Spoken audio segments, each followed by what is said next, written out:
en verdad, yo estoy muy contenta porque voy a platicar ahorita contigo acerca de este nuevo libro, el cual, híjoles, te deja reflexionando de palabras que yo no había escuchado o que creía que entendía, pero resulta que no era como yo lo estaba interpretando. Después de leer el acto de nombrar, la verdad, creo que mi panorama hacia estas palabras y a las cuales se tienen que nombrar y darles ese valor, esa importancia, cambió totalmente. Pero yo quiero que tú me platiques primero, antes de entrar a cómo es que nace el acto de nombrar, ¿a qué te dedicas? Parte de tu profesión, aquí no vamos a ver reflejado, pero yo quiero para que les quede como un poco más claro y que vean ese panorama, y conozcan un poco más de quién es Elena Bazán. Claro que sí. Oye, primero, gracias por invitarme. Estoy súper contenta de estar una vez más contigo. Sí.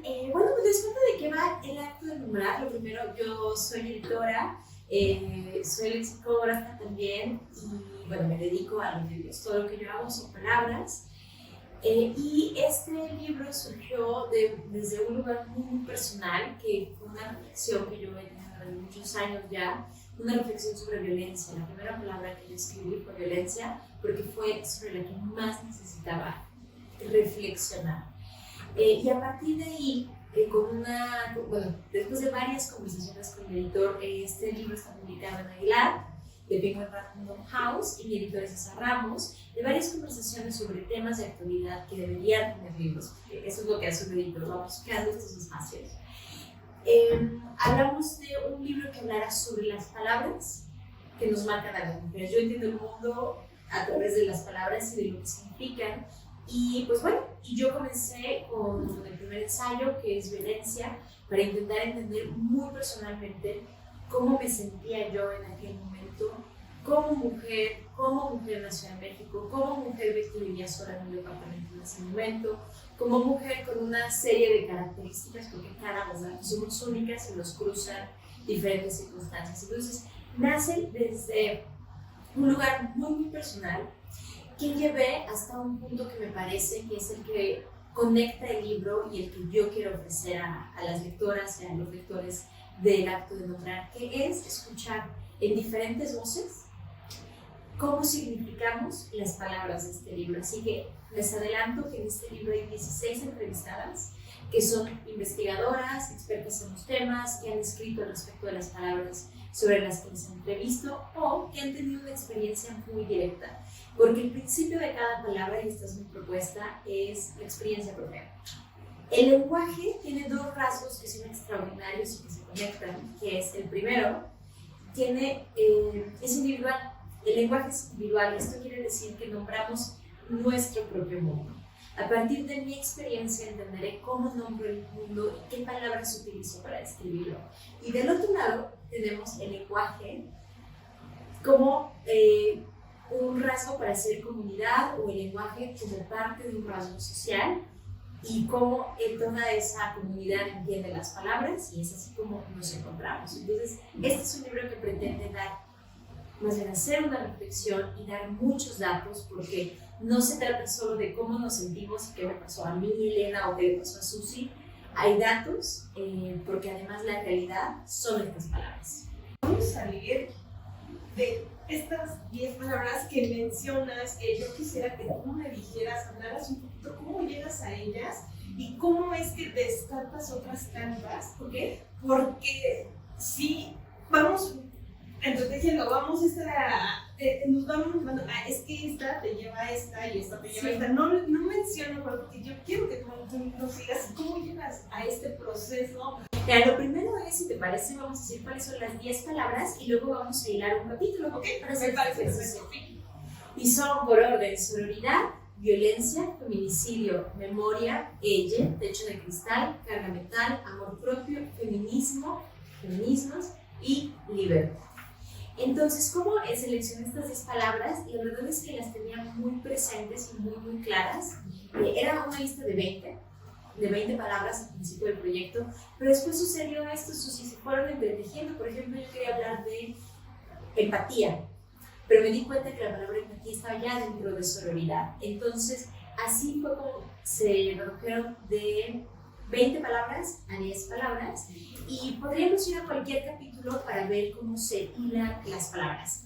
Vayamos a Techo de Cristal, si te parece. Algo que pasa cuando nombramos un acto, o sea, y en los dos extremos, un acto de justicia, un acto de injusticia, un acto que nos genera felicidad o un acto que nos genera miedo, nombrar es entender.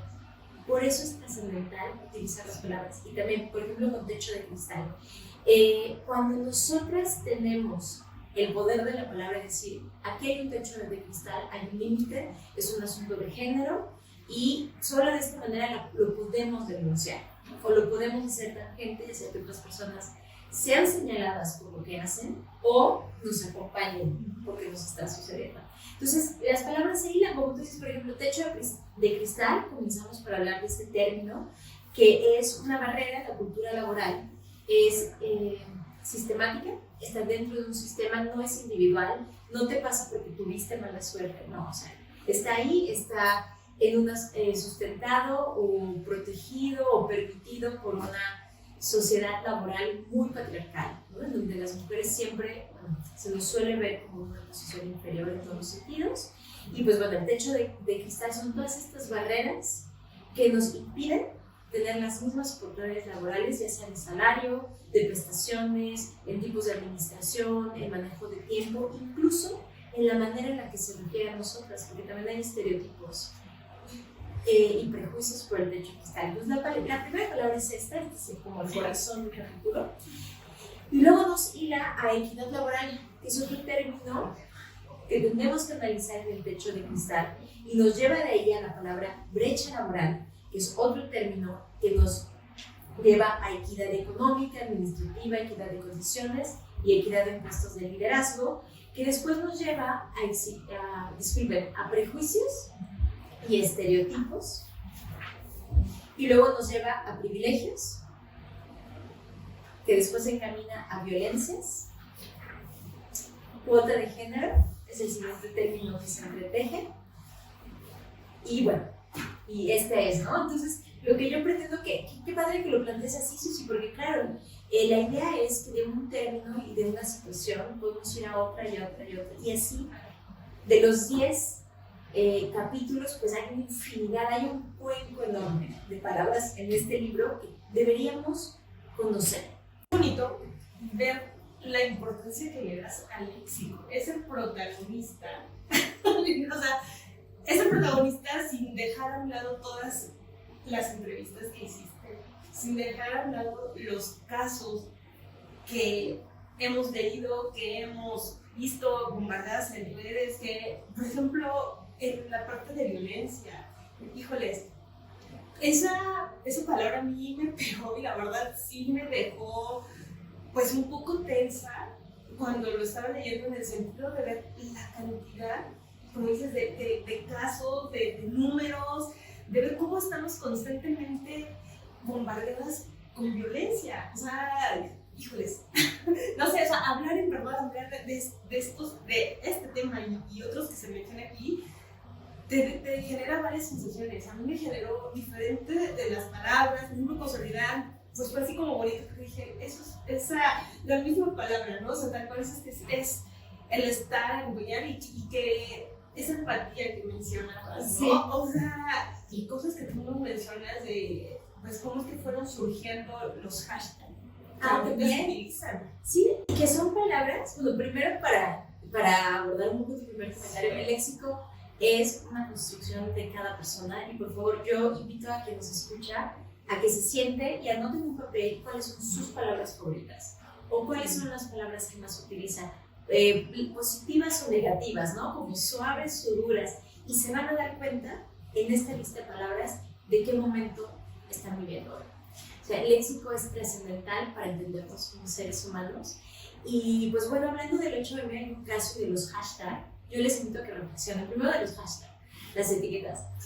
Son conceptos que antes no existían. Por ejemplo, etiqueta, mi primer acoso, o mi primer aceito, que fue en portugués el primer ejercicio, o Me Too, ¿no? El hashtag Me Too. Entonces no existían estos términos. Y a la par, no existía mi primer acoso, no existía una normalización. Bueno, estaba tan normalizado que fuéramos niñas. O sea, yo te puedo decir cuándo fue mi primer acoso siendo una niña. O sea, pero ahora lo reflexiono, ¿no? En aquel momento yo no sabía lo que estaba viviendo, ¿no? Y entonces cuando se habla de primer acoso es cuando las mujeres empiezan a hablar. Fue un hilo de Twitter súper interesante que comenzó en Brasil y luego se replicó en México. Y hasta ese momento que hubo un término, comenzó a hablarse también de que nos acosan siendo niñas, porque antes teníamos una concepción de que siendo adultas o jóvenes sufrimos acoso, pero no. Entonces se visibilizó un tipo de violencia en las infancias. O lo que sucede con Me Too, más allá de que no existía el término, es que genuinamente no había una reflexión, no había un señalamiento de los actos, porque Me Too, ¿no? O sea, había hostigamiento, acoso y todo lo que se desprende de esto y diferentes tipos de violencias, y estaban ahí, y como no se nombraban, seguían sucediendo, que siguen pasando, pero ojo, ahora las señalamos. Entonces, así de trascendental es el léxico. Y uno de los ejemplos que yo utilizo justamente es un hashtag que lo saco porque pues, acaba de pasar el 8M, que es "me cuidan mis amigas de la policía". Y justamente lo utilizo en sororidad, porque no sé si se acuerdan, pero hubo una brillanteada nacional hace unos años en una manifestación que comenzó en Ciudad de México y se replicó en diferentes estados del país, con brillantina rosa. O sea, hartas de que nos hicieran ver la cara y nos dijeran, no pasa nada, nadie les está haciendo nada, los policías no las están violando, ¿no? O sea, hartas. Hubo este camino de brillantina en casi todo el país, y fue a partir de un hashtag, "me cuidan mis amigas, no a la policía". Y ahora que pasó la marcha del 8M, volví a ver esta frase en muchos lugares. Retomar un poco de que lo importante que es visibilizar y decir, nombrar tal cual las palabras, porque en algunos de los ejemplos que también mencionas es que se suicidó. O sea, en vez de decir como es tal cual la palabra, decías que sí, la asesinaron. No sé si también tenga que ver la educación y pues la temporalidad en la que ahorita estamos viviendo, donde ahorita ya se visibiliza más, se dice más, se denuncia más y a través de las redes y todo, pero no le damos como que todavía ese peso para nombrar las cosas como son. Yo creo que estamos en un ejercicio, en un momento histórico que no es único, porque lo podemos rastrear de la historia de los feminismos, que van surgiendo palabras identitarias de movimientos, pero sí, sin duda lo podemos hablar más, y esto me lleva a otra palabra del libro, que es libertad.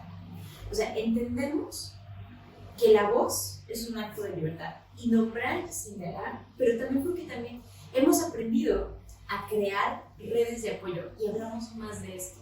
Siempre han existido, sin duda, pero creo que ahora hablamos, y esta frase, redes de apoyo, la leo y la escucho cada vez más. Entonces, sí, yo me atrevo a reflexionar que la realidad también cambia a través de las palabras.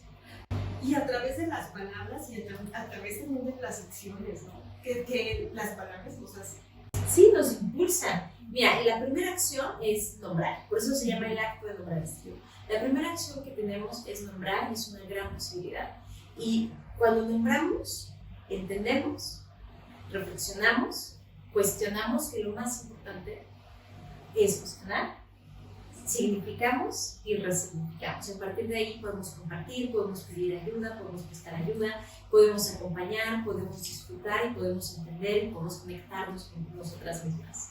A mí ahorita hablando así un poco de esto también, ¿sabes cuál me hizo un poco? No ruido en mal plan, sino por todo el concepto que tiene, que es ella.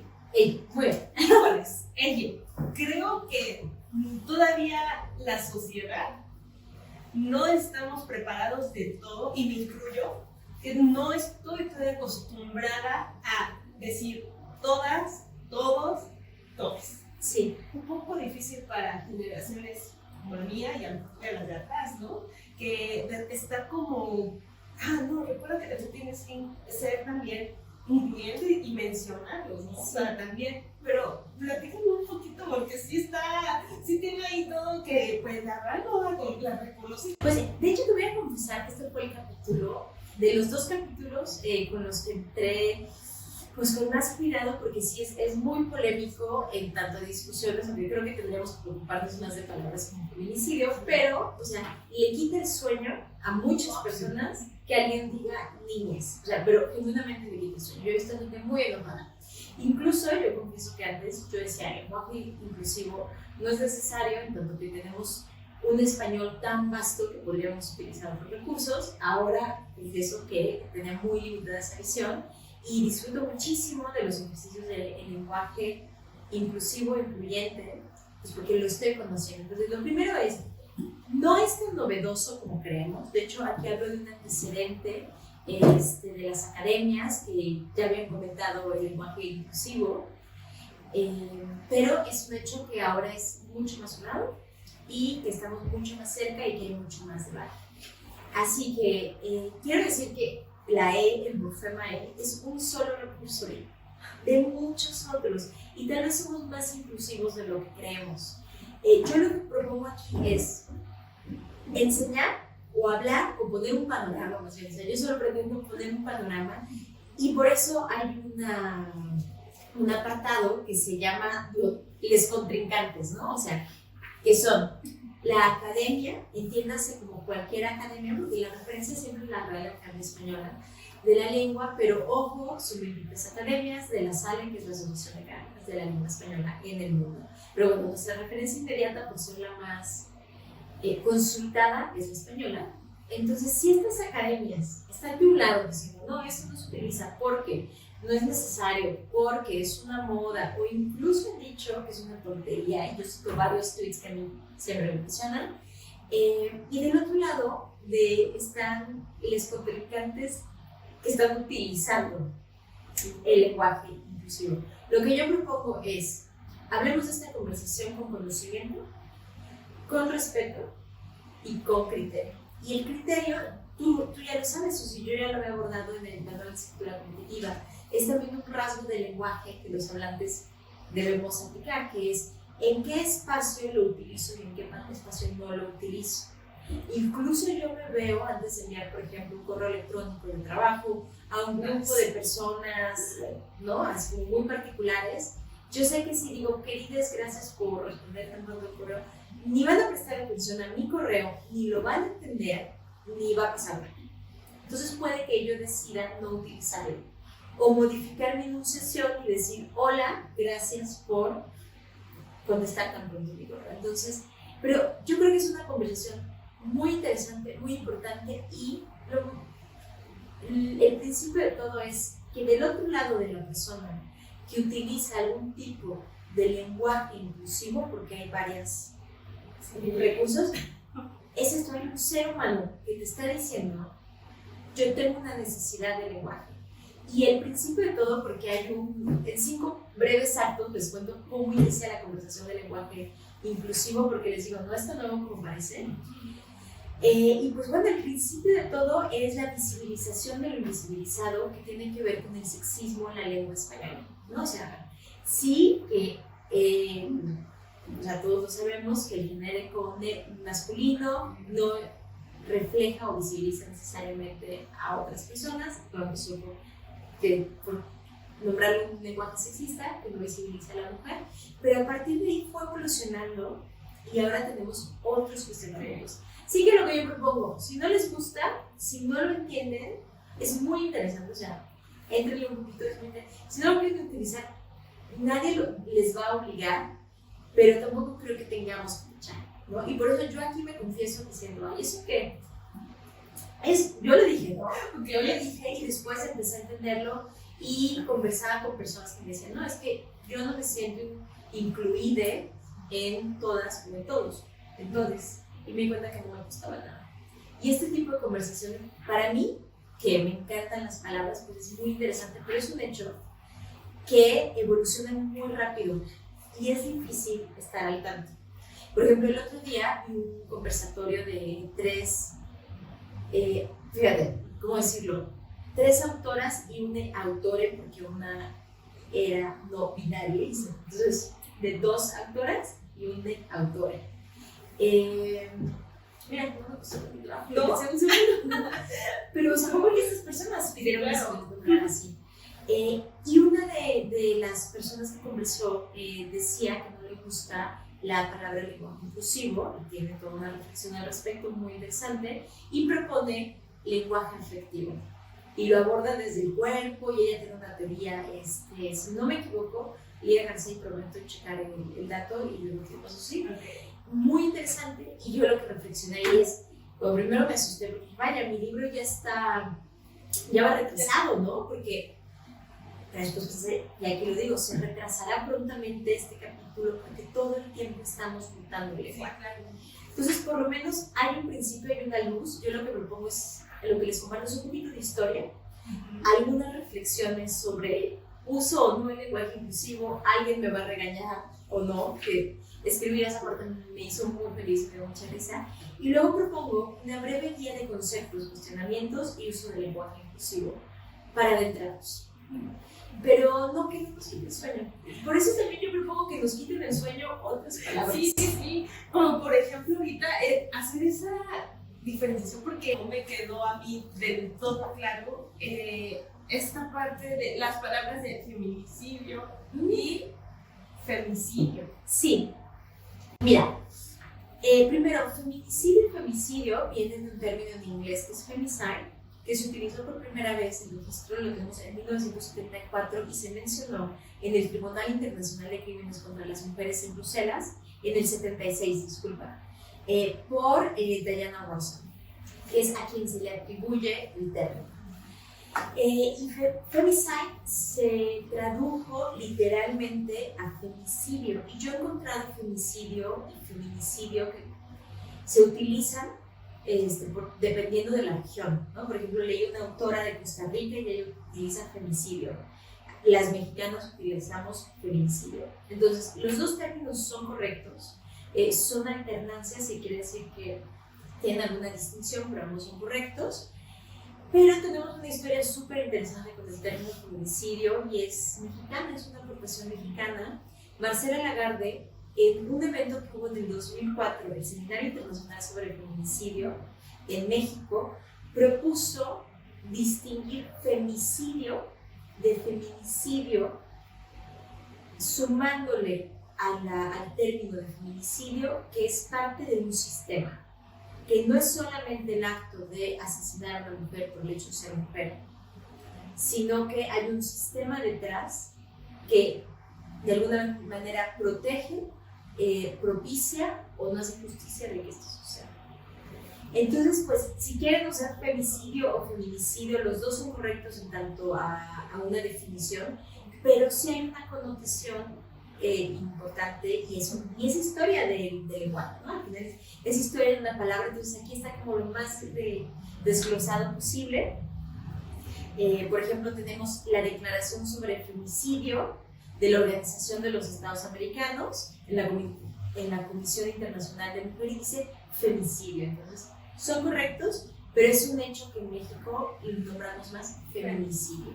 ¿Saben? Lo bonito y lo divertido del libro también es que empiezas a contarnos toda esa etimología.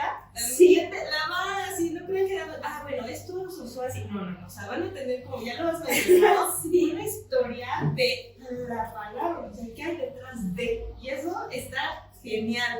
Y aparte también manejas citas, que también esos citas también te ayudan mucho. La verdad, yo sé, si son de los que ven citas y dicen, ay no, ya, qué flojera, me las voy a brincar, no lo hagan, porque ahí, aparte de que tienes la bibliografía, ahí también hay definiciones que también pones a Sí, sí, entonces no se les vayan a sentar, por favor.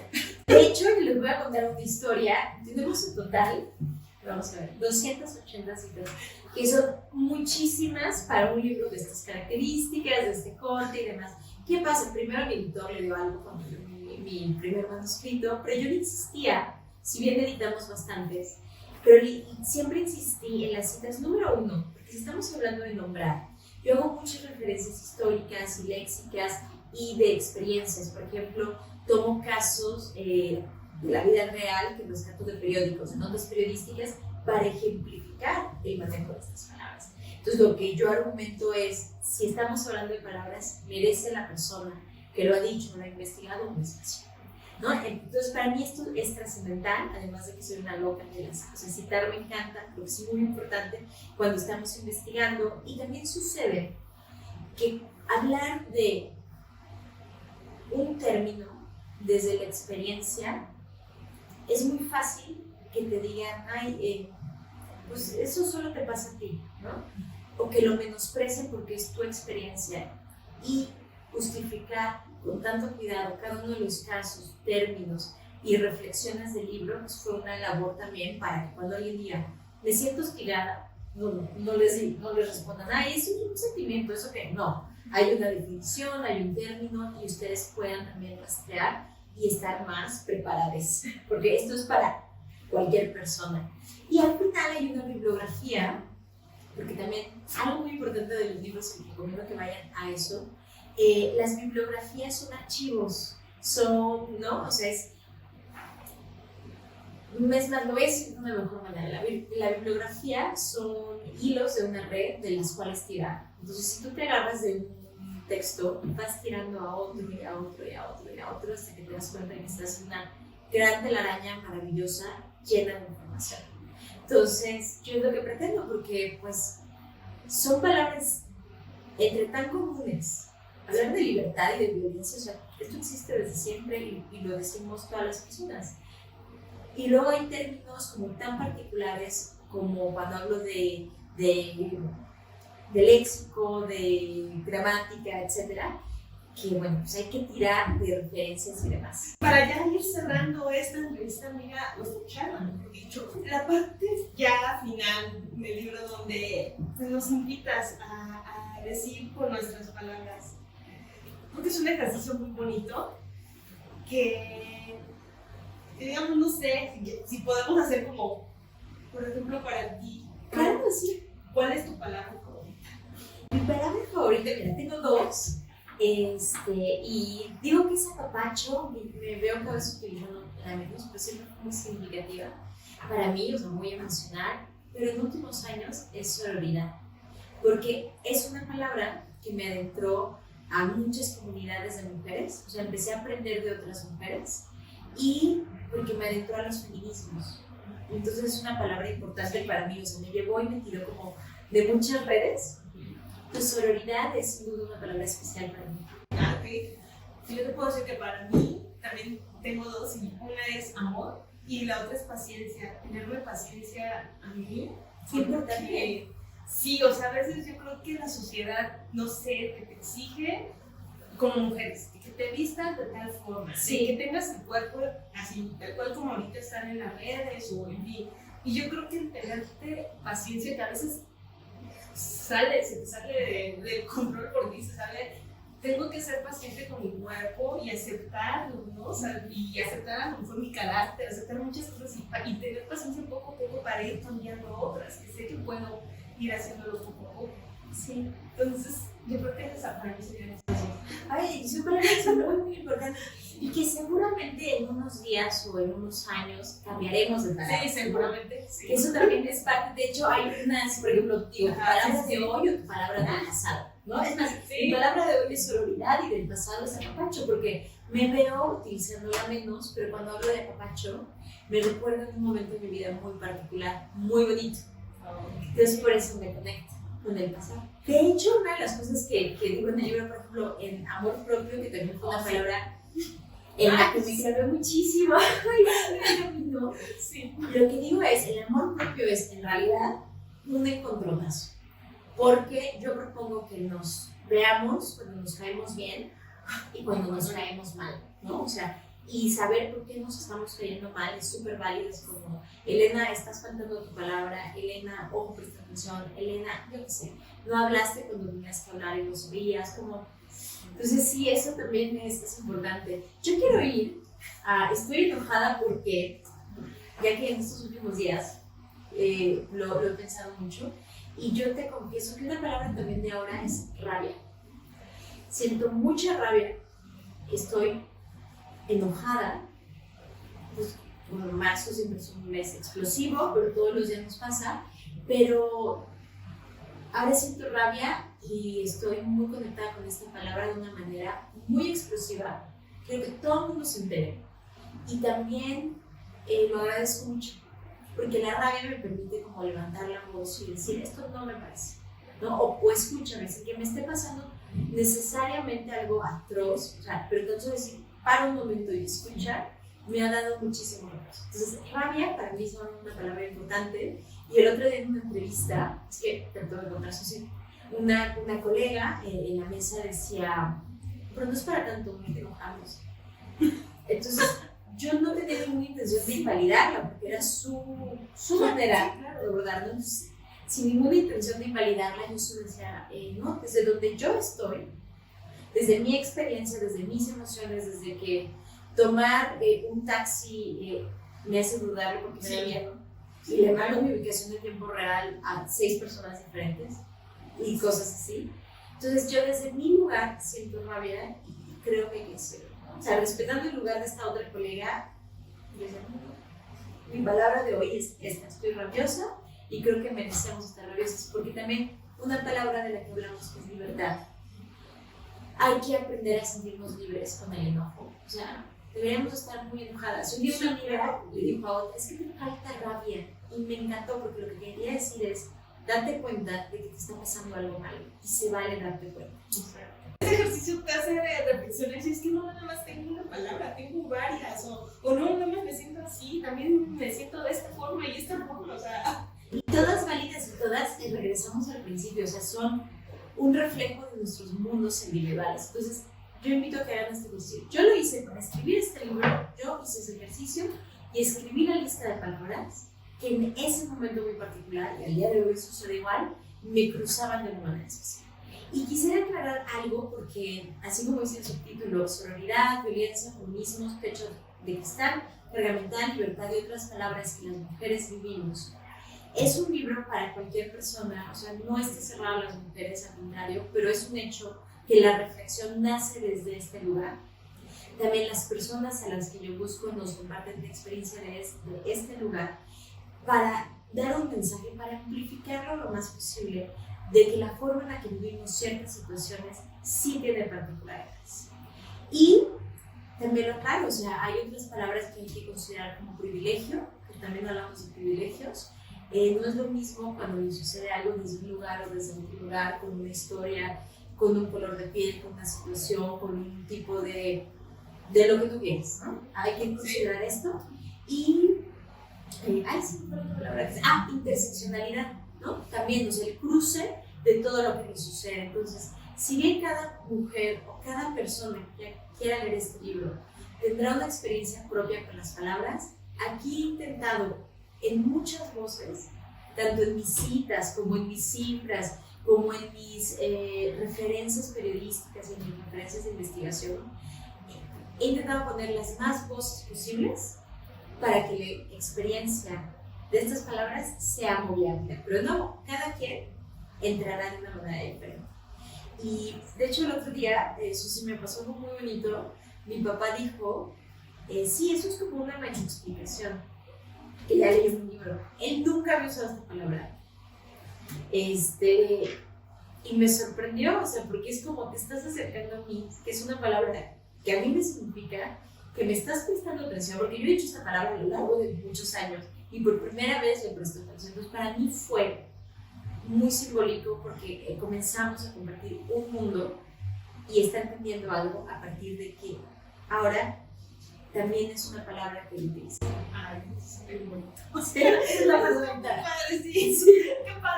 Qué padre que... Digo, la verdad es que podríamos seguir platicando, pero haríamos una entrevista muy larga en esa parte, una parte 2. Pero se quedaron muchas palabras aquí, todo, pero yo creo que esperamos que con esta pequeña charla les motivemos a que lean, por favor, lean este libro, El acto de nombrar. En verdad van a aprender mucho, van a reflexionar mucho, se van a encontrar, híjoles, lo que sea, de repente sí en momentos o en situaciones que dices, híjole, sí me estás moviendo mucho y ya por cosas que yo ya creía olvidadas, resulta que me vuelven otra vez a subir y con todos los ejemplos y la investigación tal cual que realizaste, donde se lee esa investigación que estuviste muy bien documentada. Fue un gran reto, y esto es un respeto a los lectores, o sea, el respeto que merecen. Si yo van a dedicar el tiempo al libro, pues que esté lo mejor fundamentado posible. Y, o sea, créanme que aquí hay muchas cosas de las cuales tirar, y me llama la atención algo que dices, me encanta cómo lo expusiste, Susi, porque eso se llama resignificar. Cuando retomamos una palabra desde otro lugar en el que estamos, desde otras vivencias, las podemos resignificar, y eso es maravilloso. O sea, una palabra que yo resignifico mucho es familia. O sea, mi familia durante mi niñez, mi adolescencia y ahora mi vida adulta ha cambiado tanto nuestra relación que la resignifico cada vez, afortunadamente, creciendo de amor y cariño y acompañamiento, y me siento cada vez más afortunada, pero no sería la misma de hace años, ¿no? Entonces, resignificamos mucho, y esto es maravilloso. Claro, mira, yo te agradezco, ¿verdad? Yo Ay, siempre encantada sí, de platicar sí. contigo, ¿verdad?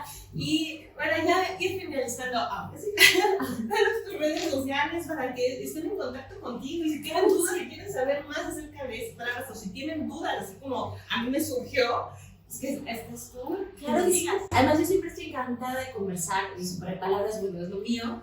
Me encuentran como @ElenaBazán_, Elena sin H, Bazán con B y con Z. Bueno, Elena, muchas gracias nuevamente, y amigos, por favor, no olviden, lean este libro, por favor, léanlo, les va a encantar. Y los espero en una muy pronta entrevista.